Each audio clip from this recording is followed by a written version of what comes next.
Hi, I'm David Gregg, the director of the Rhode Island Natural History Survey. This week's hashtag Natural History Tuesday video is, well, it's a mystery. The Rhode Island Natural History Survey presents videos to showcase the animals, plants, geology, and natural systems that surround us, and the people and organizations working to understand and conserve them.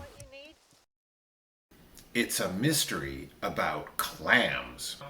When I grew up on Cape Cod, there were two kinds of clams. There were hard-shell clams and soft-shell clams. There were razor clams and some other stuff, but in terms of eating, it was about these two kinds of clams. Now, this is the kind of clam that you make fried clams out of, or you just dredge in lemon and butter, and also called steamers. And this is a hard-shell clam or a quahog, what I knew as a quahog. Quahogs, I know, would have kind of a triangular shape like this. They're sort of heart-shaped when you hold them this way. And they've got a little bit of purple in the corners on the inside. This is the kind of clam that Native Americans made wampum out, the purple wampum out of. And now that I live in Rhode Island, I know this as the kind of clam that you make stuffies out of. Those would be stuffed clams for those of you who aren't from around here. Picture a clam shell with a bread, kind of like a turkey stuffing, piled up in it and full of mixed in clam meat and herbs and a little bit of Portuguese sausage. So with that as background, imagine my surprise when in a local eatery I ordered stuffies and was served the traditional stuffy filling in this.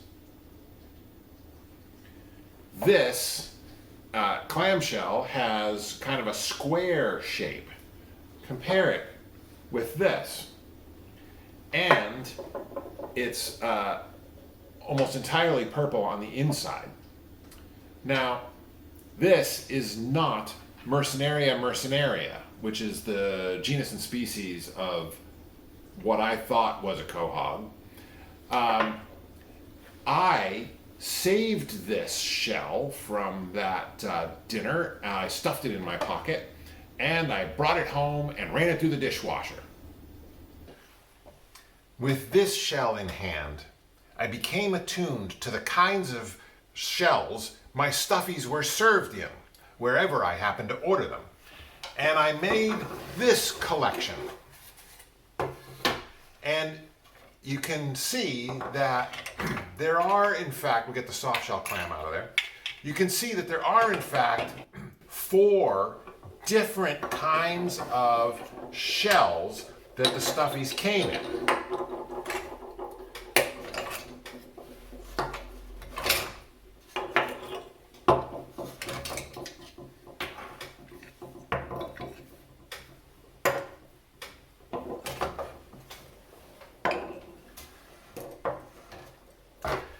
I know what you're thinking. You can't take a naturalist anywhere.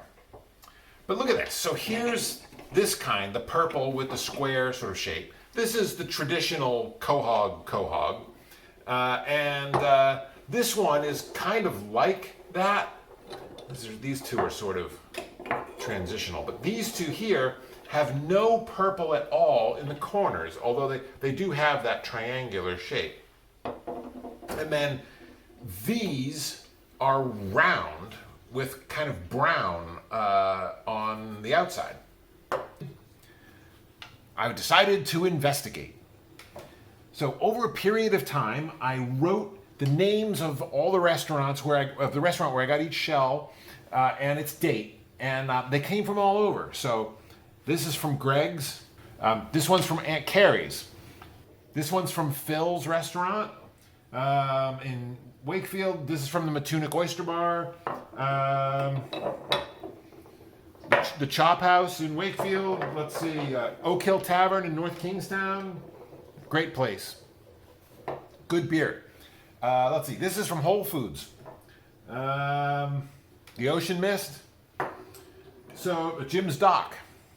So you can see that they come from all over, and they're all different kinds. And you can also see, I guess, where I go for my seafood. Now, some of you might be saying, but David, you can't assume there's any relationship between the meat in the stuffie and the shell it's served in. Haha, you're skipping ahead a bit. That's right.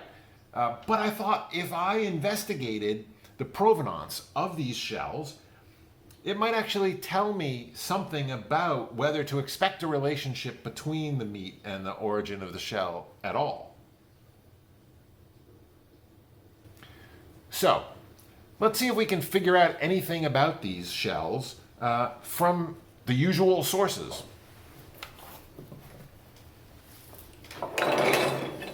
So, I got out all the books I had that might bear on this.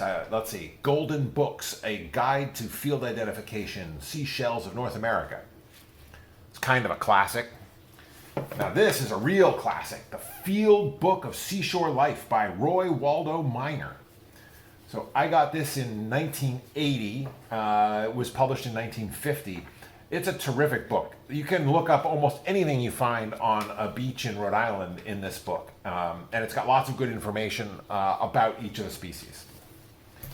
And then this here, this is Jacobson and Emerson, Shells from Cape Cod to Cape May. And a lot of people recommend this as sort of the source for identification of shells in the along the western Atlantic coast.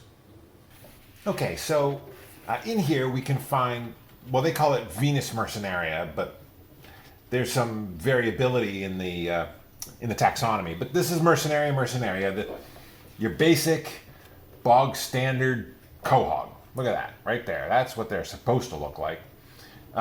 Triangular in shape, a little purple on the inside. And you can also find this one. This is Arctica Icelandica. See there? It's the mahogany clam, called the mahogany clam or black quahog. A quahog of moderately deep water in New England, rare south of Massachusetts. And in those books, I did not find anything about this white quahog. And it might be that there's something environmental going on here. It might be that the conditions in which the quahog grows help to determine how much purple there is in the shell. But maybe I'm going about this all wrong. Who would know better whether this is a kind of quahog you can catch locally, or whether this comes from some far off waters, than a fisherman? So I asked a colleague of mine, Sarah Schumann, to introduce me to a quahogger who would be able to tell me a little bit about what this variety of clams signifies. Underneath a pile of something else. That happens. I had to pick mine out of the driveway. Yeah. I got a few to show you here. Oh, good. So I guess my first question is, since I was introduced to you through Sarah, what is your background? What is your history in shellfishing? Well, I started out shellfishing when I was a kid. I think I had my first license when I was 15, but just picking up oysters in Charleston Pond on the shore. And I progressed to there. I went to marine fishery school in Wickford and went dragging for a few years. Then came back and fished in Charleston Pond, doing a variety of things through the seasons, eeling, and I'd fill in with quahogging and oystering when there wasn't anything you could make more money at. And I went back fishing offshore a couple times and ended up in 1980. I started quahogging full time in Narragansett Bay. So we're here to talk about quahogs, and Yeah. like I said, the first time that I ever thought something weird was going on, I basically was I got one of these Yeah, I never seen one like with that. my Stuffie with all completely purple. Yeah. And it's look how square it is in the back here. Yeah, nice round. Yeah, yeah. So So it's probably real slow growing. It's have a lot of tremendous amount of rings on the other side. I don't know. It looks kind of like No, either, that's not a slow grower. I can see the big. yeah. They grew fast. I mean, there's what I would have said. Like when I grew up, that was a quahog. Yeah. And I got this in the restaurant, and the menu told me that it was a local quahog, and I was like, wait a minute, I don't recognize this. Could this really be a local quahog? And yeah, so here's one. Like look at that one. Yeah. So have you ever seen? It doesn't sound like you see these much.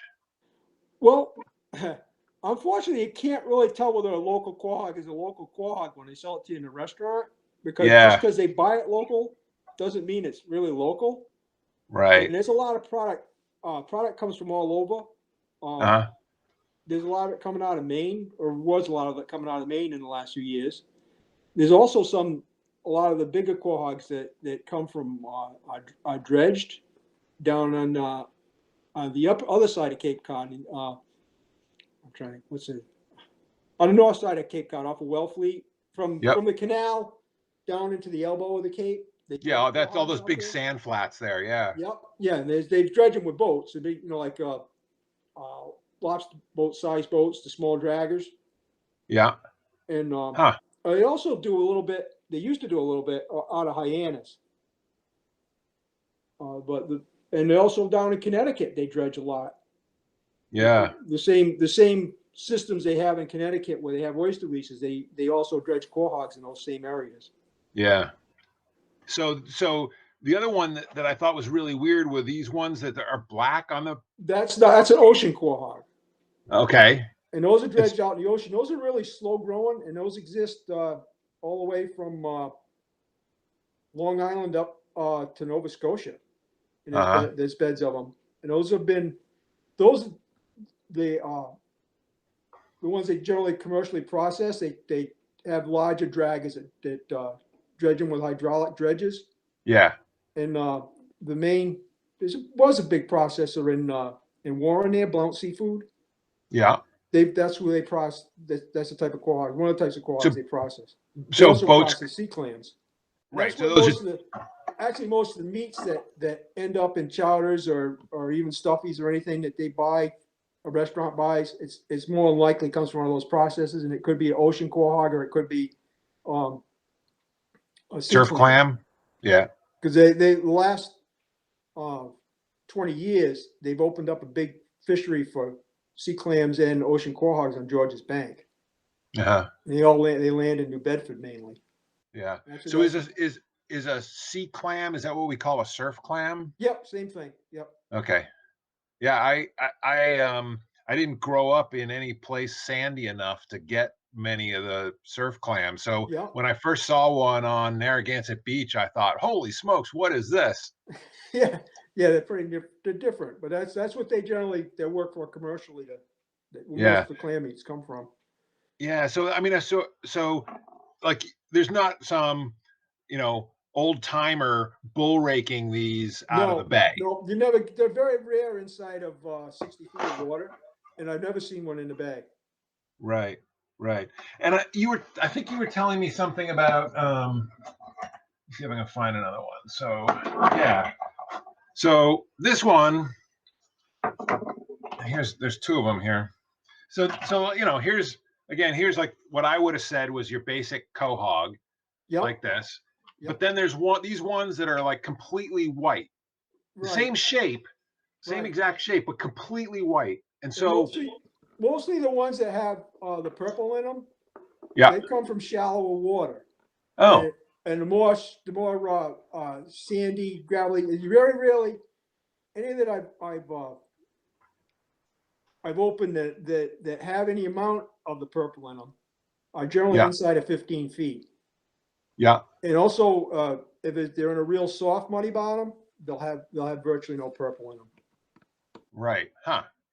Okay. Because I thought that was really remarkable to see, like, the totally, they look really different. And I always thought, you know, it would be interesting to know what causes quahogs to have more or less purple.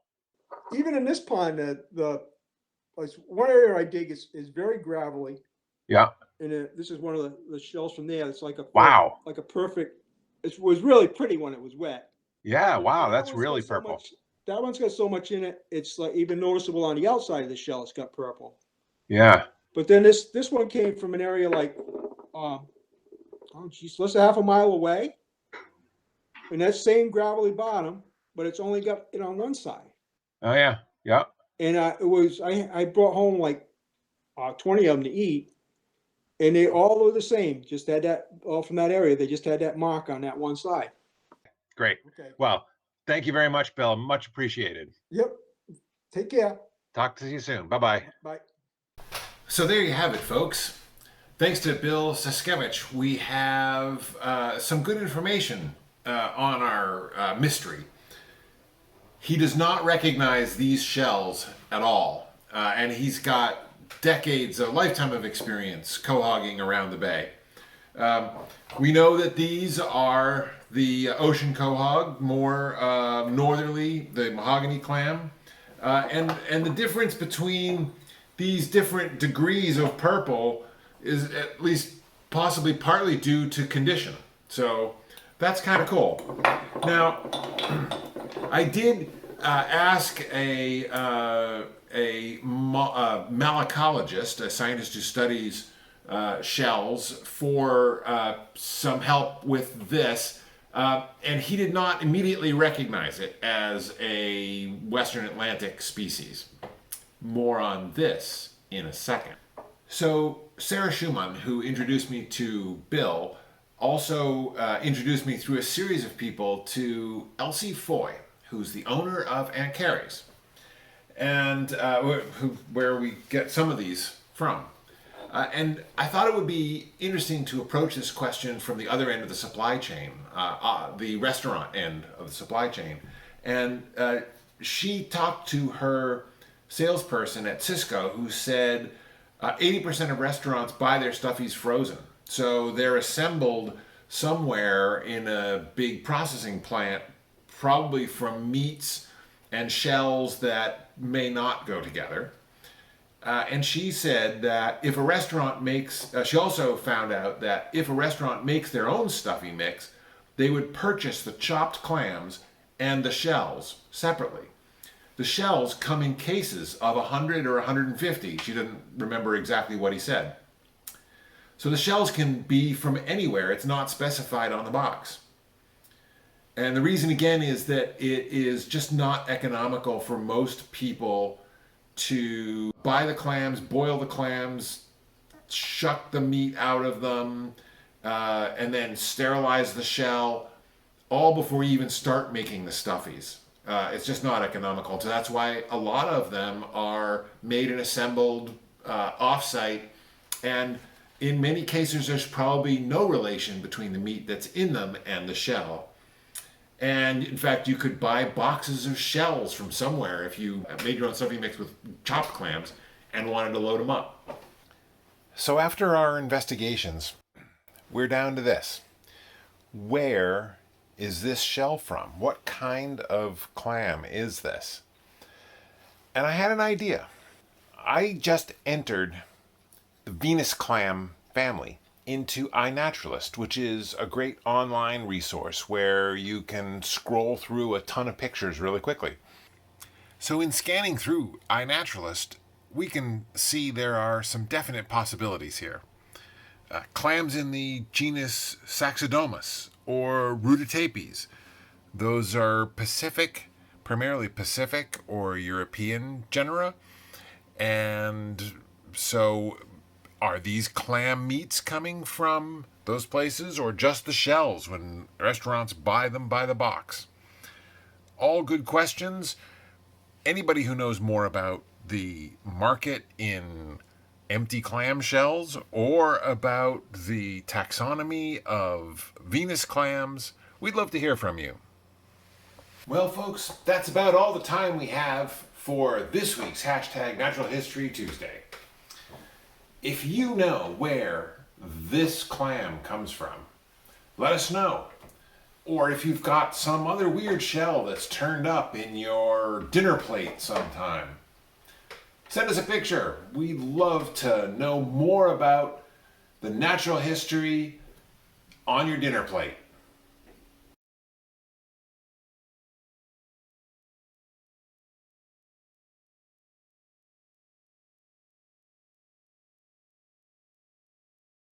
Natural History Survey videos are made possible through the generous contributions of members and friends. Want to help us do more environmental science and conservation? Hit the like button, share our videos with your circle, subscribe, or make a financial contribution on our website, ranhs.org, or through Patreon.